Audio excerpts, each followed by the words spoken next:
C'est un anniversaire dont il se serait bien passé. Cela fait tout juste un an que les Belges vivent sans gouvernement. Selon un sondage Ipsos, pour 8 citoyens sur 10, c'est honteux. Pendant qu'on fait la division, on ne crée pas l'union. Et dans un pays où l'union fait la force, franchement, c'est une honte.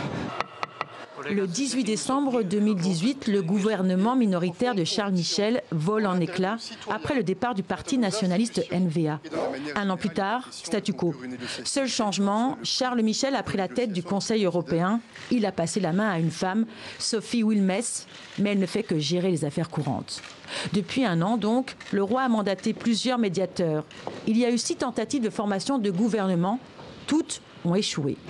Rudy Demotte et Geert Bourgeois ont jeté l'éponge, comme l'a fait avant eux le duo Van Delanotte-Didier Reynders.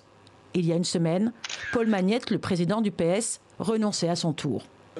Les élections de mai dernier ont encore compliqué la donne. Recul des partis classiques, avancée des nationalistes flamands, de la gauche radicale et des écologistes, la constitution d'une alliance est devenue encore plus aléatoire. Malgré tout, le pays fonctionne. Les gouvernements régionaux, la Wallonie, la Flandre, la région de Bruxelles ont vu leur pouvoir encore renforcé. Mais plus les mois passent, plus la situation se complique. Sans budget fédéral 2019 ni 2020, le Parlement vote des enveloppes au coup par coup. Les trains roulent toujours, bon, pas du tout à temps, mais ce n'était pas le cas avant non plus. Les pensions sont payées, etc., etc. Mais à long terme, bien sûr, la situation est quand même problématique. Et si on ne fait rien, ça veut dire que la situation va encore s'empirer et que le trou dans le budget va devenir encore plus grand.